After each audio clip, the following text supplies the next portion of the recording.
நம் தேவனாகிய இயேசு கிறிஸ்துவினால் உங்களுக்கு கிருபையும் சமாதானமும் சந்தோஷமும் உண்டாவதாக. பேழையை மையப்படுத்தி நாம் இன்னைக்கு பார்க்கவிருக்கிற வேத பகுதி ஆதியாகமம் 8வது அதிகாரம் வசனம் 4. Genesis chapter 8 verse 4. 7ஆம் மாதம் 17ஆம் தேதியிலே பேழை அராரத் என்னும் மலைகளின் மேல் தங்கிற்று. இந்த வசனத்துல தான் பேழை அராரத் என்னும் மலையில போய் தங்கினதை பற்றி சொல்லப்பட்டிருக்கு. இதற்கு முன்பாக பேழையை ஆயத்தம் பண்ண பிற்பாடு தேவனுடைய கட்டளையின்படியே நோவாவும் அவருடைய குடும்பத்தாரும் தேவன் சொன்ன எல்லா உயிரினங்களும் பேழைக்குள்ளார பிரவேசித்ததற்கு பிற்பாடு தேவன் கதவை அடைத்திருக்கிறாரு. அந்த கதவு அடைக்கப்பட்டதுக்கு அப்புறம்தான் 40 நாள் ஜலப்பிரளயம் உண்டாயிருக்கு. அப்படியாக பெருமழை பொழிந்து ஊற்றுக்கண்கள் திறக்கப்பட்டதுனால ஜலமானது பூமியில பெருகி பேழைய கிளம்ப பண்ணிருக்கு. அந்த பேழை கிளம்பின நாள் முதற்கொண்டு அந்த பேழை இங்கும் அங்குமா ஜலத்துல அலைக்கழிக்கப்பட்டிருக்கும் இல்லையா. அந்த 40 நாள் மாத்திரம் இல்லாம அதற்கு பிற்பாடும் 150 நாள் ஜலம் பிரவாகித்து கொண்டிருந்ததுன்னு சொல்லப்பட்டிருக்கு. இப்படியாக கிட்டத்தட்ட 190 நாளுக்கு பக்கம் அந்த பேழை இங்கும் அங்குமாக அலைமோதி கொண்டே இருந்திருக்கும். அப்படியாக இருந்தபோது நோவாவுக்கும் அவரோடு கூட இருந்த எல்லாருக்கும் ஒரு ரெஸ்ட்லெஸ்னஸ் இருந்திருக்கும், அதாவது இளைப்பாறுதல் இல்லாமல் இருந்திருக்கும். அந்த பேழை இங்கும் அங்குமா போகும்போது அவங்களும் அந்த பேழைக்குள்ளார அலைக்கழிக்கப்பட்டிருப்பாங்க. அப்படியாக தேவனுடைய கோபாக்கினைக்கு ஏதுவான ஜலப்பிரளயம் இந்த பூமியில உண்டானதுனால பேழையும் அலைக்கழிக்கப்பட்டிருக்கும். அந்த 190 நாட்களுக்கு பிற்பாடுதான் தேவன் நோவாவையும் அவரோடு கூட இருந்த எல்லாவற்றையும் நினைவு கூர்ந்திருக்கிறாருன்னு சொல்லிட்டு ஆதியாகமம் 8வது அதிகாரம் 1 வசனத்துல பார்த்தோம் இல்லையா.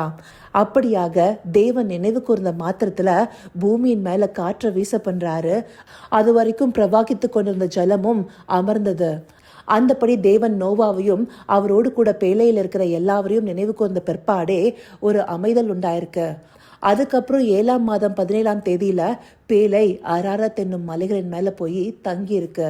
அந்த ஜலம் முழுவதும் மடியலனாலும் அந்த மலை மேல பேழை போய் இளைப்பாரி இருக்கு.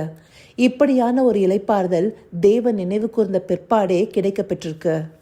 அந்தபடியாக கடினமான ஒரு சூழ்நிலைக்கு பிற்பாடு தேவன் நினைவு கூறும்போது ஜலம் அமருது, அதோடு கூட ஒரு இளைப்பாறுதல் வருது. இது இங்க மாத்திரம் இல்ல, கடுமையான சூழ்நிலைக்கு பிற்பாடு தேவன் நினைவு கூறும்போது எப்பொழுதுமே ஒரு இளைப்பாறுதல் வரும்.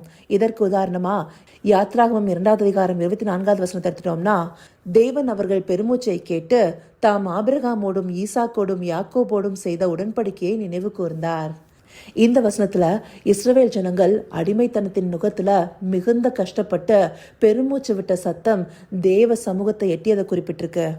அப்படியாக எட்டியதற்கு பிற்பாடு தேவன் ஆபிரகாமோடும் ஈசாக்கோடும் யாக்கோபோடும் செய்த உடன்படிக்கையை நினைவு கூர்ந்திருக்கிறாரு. அவர் நினைவு கூர்ந்ததற்கு பிற்பாடே அந்த ஜனங்கள் மோசையை கொண்டு மீட்கப்படுறாங்க. அவங்க இளைப்பாறுதலுக்கு நேராக நடத்தப்படுறாங்க. அந்தபடியாக இங்கேயும் தேவன் நினைவு கூர்ந்ததற்கு பிற்பாடே இளைப்பாறுதலுக்கு ஏதுவாக நடத்தப்படுறாங்க. அதே போல 1 சாமுவேல் 1 அதிகாரத்தை எடுத்துட்டோம்னா, அன்னால தேவன் நினைவு கூர்றாரு. அன்னால் பிள்ளை இல்லாத துக்கத்தினால மிகுந்த பாரத்தோடு தேவனுடைய சமூகத்துல தன்னுடைய இருதயத்தை ஊற்றி கண்ணீரோடு ஜெபிக்கிறாங்க. அந்த கண்ணீரை தேவன் கண்டு அன்னால நினைந்தொள்ளினாரு. அந்தபடியாக அவங்க ஒரு ஆண் பிள்ளையை பெற்று அவங்களுடைய மனசஞ்சலம் நீங்கி ஒரு இளைப்பாறுதலை பெற்றுக்கொள்றாங்க.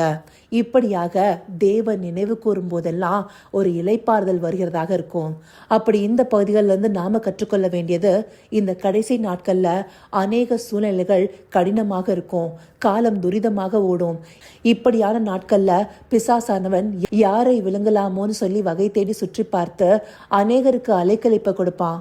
அப்ப நாம நோவாவை போல தேவனை மையமாக கொண்ட மனிதர்களாக இருந்தோம்னா தேவன் நம்மை நினைவு கூர்ந்து நம்மையும் ஒரு இளைப்பாறுதலுக்கு நேராக நடத்துவாரு. அந்த இளைப்பாறுதலை நமக்கு அருளி செய்யவே தேவனும் சித்தமுள்ளவரா இருக்கிறாரு. ஆண்டவராகிய இயேசு கிறிஸ்து சிலுவையில் அறையப்பட்ட போது அங்க ஒரு கல்லன் மனம் திரும்பி உம்முடைய ராஜ்யத்துல வரும்போது அடியனை நினைத்தருளும்னு கேட்கிறாரு இல்லையா. அவனுக்கு கூட அவர் என்ன சொல்றாரு, நீ இன்றைக்கு என்னோட கூட பரதீசில் இருப்பாய். அப்படியாக தேவன் பக்கம் மனம் திரும்பி அவரை நோக்கி பார்க்கும்போது அவர் நம்மை நினைத்தொள்ளி நமக்கான இளைப்பாறுதலை கொடுப்பாருங்கிறத இந்த பகுதிகள் மூலமா தேவன் நமக்கு தெரியப்படுத்துறாரு. இதை உணர்வுள்ள இருதயத்தோடு பார்த்து நம்முடைய வாழ்க்கையில எத்தனை கடினமான சூழ்நிலைகள் இருந்தாலும் நாம தேவனை நோக்கி பார்ப்பவர்களாக இருந்தோமேயானால் அவர் நம்மை நினைத்தருளி நம்மை இளைப்பாற செய்ய அவரை நோக்கி பார்ப்போமா? கர்த்தாவே, தேவாதி தேவனே, உமக்கே இந்த வேலையில் நன்றி செலுத்துகிறோம் ராஜா. அப்பா, அன்றைக்கு நோவாவையும் அவரோடு கூட இருந்தவர்களையும் நீங்கள் நினைத்தருள போது ஒரு இளைப்பாதலுக்கு நேராக நடத்தப்பட்டது போல இந்த நாட்களில் எங்களுடைய வாழ்க்கையில் இருக்கிற எந்த ஒரு கடினமான சூழலுக்கு மத்தியிலையும் உம்முடைய தயவை பெற்றுக்கொள்ளும் விதமாக தேவரீர் எங்களை நினைத்தருளினா நாங்களும் இளைப்பாறுதலை பெற்றுக்கொள்வோங்கிறத இந்த பகுதிகள் மூலமாக எங்களுக்கு காண்பிச்சிருக்கீங்க தகப்பனே. அதற்கு நோவாவை போல நாங்களும் தேவனை மையமாக கொண்ட மனிதர்களாக ஒவ்வொரு நாளும் உம்மை நோக்கி பார்ப்பவர்களாக இருக்கணும் தகப்பனே.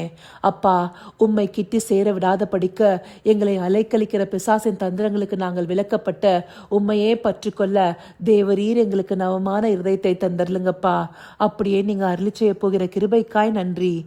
சகலவித துதி மகிமை கனம் யாவும் ஒருவருக்கே செலுத்துகிறோம். இயேசு கிறிஸ்துவின் மூலமாய் வேண்டிக் கொள்கிறேன் பிதாவே. ஆமேன், ஆமேன்.